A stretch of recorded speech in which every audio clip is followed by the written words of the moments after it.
Hello everyone. I'm Mikna, community lead at Oasis, and I'm here to teach you how you can change your life in 5 easy steps, along with my cat. I'm joking, I'm just here for the weekend review as usual. Before we start, I'd like to issue a warning to our community because lately we've seen a rise in scams running around in our channels, and unfortunately, that's pretty normal in Web3, but we can all stay clear from this. First off, always check the address when visiting external websites. Um, our official website is oasisprotocol.org, so always double check that. One important thing to keep in mind when spending time on our Discord and Telegram is that our team members will never DM you first. So in case you receive any DMs from people claiming to be part of our team, just ignore them. And lastly, anyone who DMs you with money-making opportunities is 100% a scam. There is no such thing as free money, so if it's too good to be true, it probably is.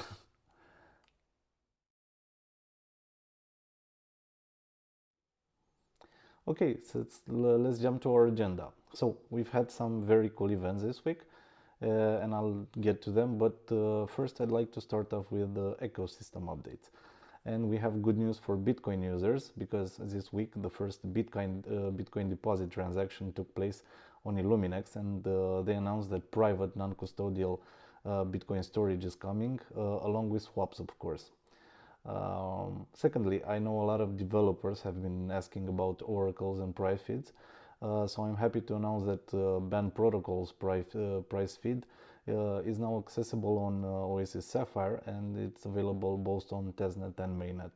And of course, this opens the way for innovative use cases, including synthetic assets, CDP stablecoins, confidential lending, perpetual contracts, and of course, much more. Another great piece of news is Force Pillar have announced that our network has been the top performing network in the first days of their dChat testing program. And of course, you can still join the testing phase and earn rewards. I would just suggest to just search for their Twitter page. It's 4P Super dApp.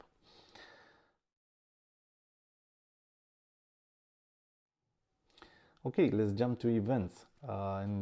Yesterday, Harry, who everyone loves, hosted the second episode of Developer Office Hours, which covered private voting.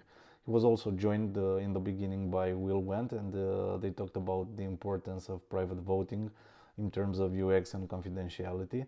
And later, Harry presented the voting dApp and the code running behind it, and how you can bring private voting to other chains.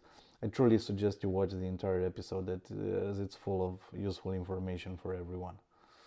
And this week we unveiled two surprises. The first one is the ability for our community to vote for our official mascot, which of course we'll use for branding, swag, maybe plush toys, and yeah, who knows what else. But for the past 2 weeks, we ran a suggestion form in our community where we gathered ideas for our new mascot. And we had a lot of suggestions, which were trimmed down to 3 options with the help of our ambassadors. So there are 3 options for the mascot. First is a capybara, which symbolizes the interoperability pioneered by Oasis. Second is the desert owl, which symbolizes knowledge, which we inspire. And last but not least, the fennec fox, which symbolizes the privacy of Oasis. You can vote for your favorite by going to vote.oasis.io, connecting your MetaMask to Sapphire, and choosing the mascot you want. It's important to know that you need to have 100 rows in your wallet in order to vote, and the tokens will not be deducted. It's just a security measure to prevent users in spamming the vote. You'll only need to pay for gas fees, which is like a small fraction of a row, so basically free.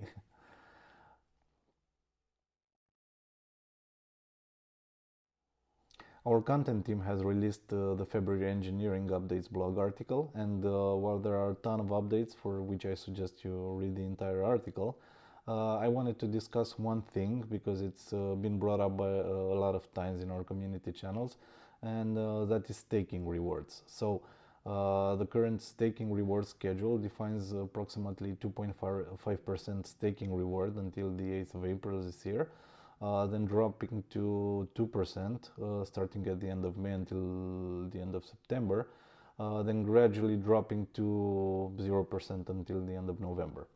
The common pool, however, is far from exhausted because it was designed in a way to pay out the reward free for all tokens being staked all of the time. And this was not the case in the past, so a new governance staking reward schedule was discussed by the community, keeping the existing 2.5% until the common pool runs out.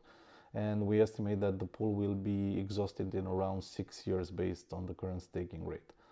So on February 12th, such a governance proposal was tested on testnet and is behaving as expected. So very good news. And as I said, please read the full article for all the updates on oasisprotocol.org/blog. As for the Academy, of course, we have weekly updates. You can find a new lesson on the Academy that is covering the current blockchain knowledge gap. And we've also rewritten our Sapphire one-on-one course to make it easier to read and understand. And this is a course I highly suggest you take, as it explains a lot about Sapphire. And you can find the Academy on oasisrules.garden.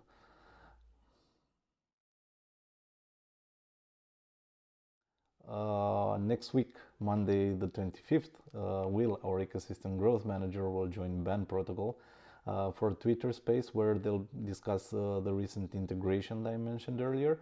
So set a reminder for 1 p.m. UTC on BAN's Twitter page. And as you may already know, we're the main sponsor for ETHDAM in Amsterdam in April.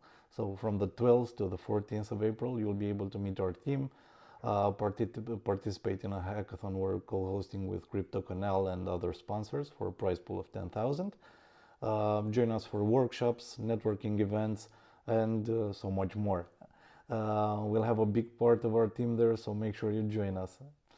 And we also released a blog article to cover all the details regarding ETHDAM, which you can find on our blog. But yeah, that kind of wraps up our week in review. As always, I wish you have an amazing weekend, and I'll see you next Friday.